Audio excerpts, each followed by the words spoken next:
So I just got done playing through the preview version of. This is a difficult name for me. I'm awful with names, but over on Steam, it is Vlad Circus Curse of Asmodeus.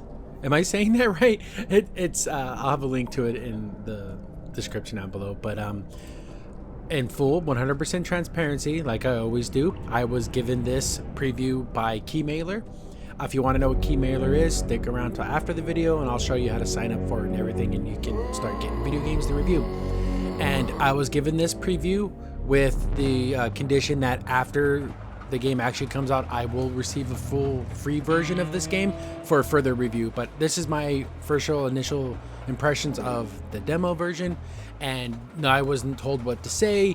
I was just told, hey, when the full version comes out, please do a full review when that does happen, and no other stipulations. I wasn't told what to say, what to do, certain score numbers, or anything like that. So this is just how I got from this. First, overall, the atmosphere is the best part of this game. It's very creepy, very moody, very, as you can see, you've been watching some of the footage up here. It has that 16-bit classic adventure game style. Think of those old school Sierra point and click games, adventure games, which I never was the biggest fan of, because when I was a kid playing those games, I'm an idiot. I'm still an idiot, but I'm a slightly smarter idiot now as an adult. So I can kind of figure out these puzzles, and I always like figuring things out, because then your brain gets that little click of like, woohoo, I figured something out. And this one is more horror based, and it's definitely just makes you feel uneasy. It makes you feel like what's around the next corner. And there's things like, oh, do you want to crawl into this dark hole? And you're like, oh god, I do not want to do this. But obviously you have to explore everywhere in these types of games. But yeah, overall very moody, very just like dreadful, this whole situation. And I just love that about this game. Story wise, this is another story driven narrative type game where you are thrown into a situation with no knowledge of what's happening to you. You're in some type of like mental hospital or something, or underground surgery experiments, and it's someplace you don't want to be. And as you're playing the game, you find these mirrors, and then you have little flashbacks that led up to the situation. So you're just some guy in the 20s, and looks like you're an alcoholic, looks like you got a lot of problems, but you're on your way to meet with your brother because something went down with your brother. How does this connect to you ending up here? That's the mystery of the game.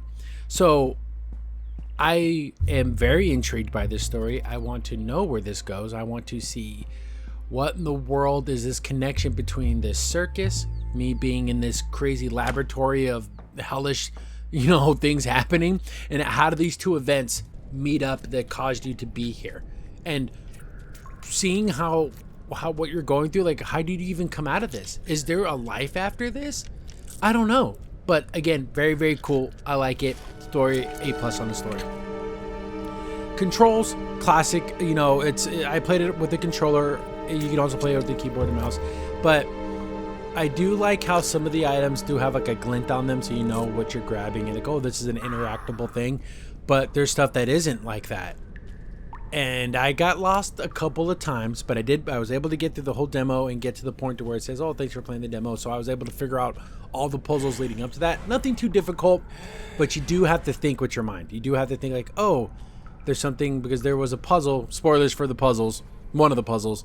There's mirrors, and like I said earlier, you look into the mirrors, and that gives you the little flashback moments. The mirror is covered in blood. You get a rag. I'm like, oh, I'll wipe like, you walk up to the item, you open up your menu, then you put use item. So there is no like prompt to let you know which item. In classic adventure game logic, use every item on everything just to see what it does. But it's like, oh, the mirror's dirty and the cloth won't actually wipe it clean. So I'm like, oh, but there's got to be a way, right? There's a puddle of water on the ground, and there's no indication that this is even interactable. So I'll go next to them like, oh, I can dip the rag in the water, so now I can actually clean the blood off the mirrors. I'm like, oh, that took me a little while to figure out, but it's cool that the environment, everything that you see on a screen, in any given room could be helpful. And that's super cool. I like that. I like that connecting all the environment to the puzzles, to logic-based thinking. Hopefully, a lot of adventure games fall into this trap of like moon logic, which just means you have to do something incredibly insane to solve a puzzle. But everything so far in this demo has been logic based. Like, oh, rag and water, water clean window. Like all those things make actual sense. Music, sound effects, you play with headphones, but I do warn you, there's one scene, and I'll play it on the screen right now. Obviously, I saw that they're like, oh, there's gas hissing. I'm like, oh, Corey, okay, if you use your match to illuminate, it's going to blow up the whole thing. So I'm like, okay, I just want to see what happens when you do it. That is so unbelievably freaking loud, I couldn't hurt my ears. And I didn't have my volume turned up. Like, I just had it like at normal, just medium.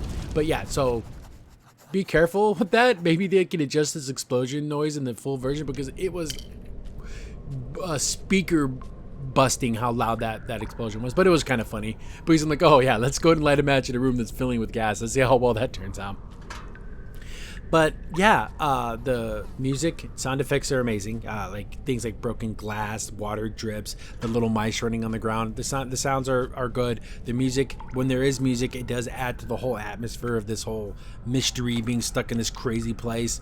And controls, basic adventure game control setups. You just move around, touch, click on things. There is combat. As far as combat, that I know that there's little rats and you can kick them away.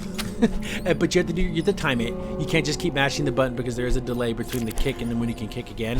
So I never died from the rats, but I'm pretty sure I got close. There's like aspirins around that you can use to heal yourself, but you just have to time your kicks. And if a rat is right next to you and you kick, it won't hit him. So you need to like back away a little bit to make enough space for you to actually get the kick in. Should that be changed? I think if the rat is close to you, the kick should switch to like a stomp, and then you can just stomp on the rat. Just as long as you're within like the range of the rat, you should be able to attack it. Not like, oh, it got too close, now I can't kick it. Little complaint there. I don't know how deep this combat system will go in this game, but the only enemies you face are the rats. Another thing that kind of irritated me was the glass on the ground. You can kick the glass away, but which kind of made sense. Like, okay, you kick the glass like literally out of the room, you're fine. But then there's just one room where there's glass behind foreground objects, so you can't see the glass, so you're just like kicking at the air till you can kind of scooch it out of the way. Is it necessary to have the glass at all? I know it's like another obstacle, but does it add anything to the game? It's just another extra little like irritation. If there was no glass on the ground to step on in this game, I don't think it would change anything. It would just make the experience of gameplay a little more pleasant. But I guess there's gonna be traps, stuff like that on the ground that you have to watch out for, but you will step on the glass like all the time just because you're just not looking for it. I just found it just to be a little like whatever. But overall, just from this demo, I'm definitely going to play the full version. I definitely want to see where the story goes. I hope I'm smart enough to figure it out, because I did get stumped a little bit right at the end of the demo when I was talking about the water on the rag, but I did figure it out, and I like having that aha moment. That's the best part about adventure games, is like when you really did it all on your own, then you just feel like I'm the smartest boy. But yeah, cool atmosphere. I like the presentation. The story is like, what happened with your brother? Like, how did you end up here? What did you do to cause this rift with your family in the first place? Are you here because you did something horrible and you're kind of like not a good guy? I got a feeling that your protagonist, the guy you're playing, not saying he deserves this, but maybe, I don't know, he did some bad stuff and then you ended up here. But yeah, super cool. Definitely go check it out, the demo. There'll be links to the Steam page and everything in the description down below. And yeah, pretty cool. Definitely check it out.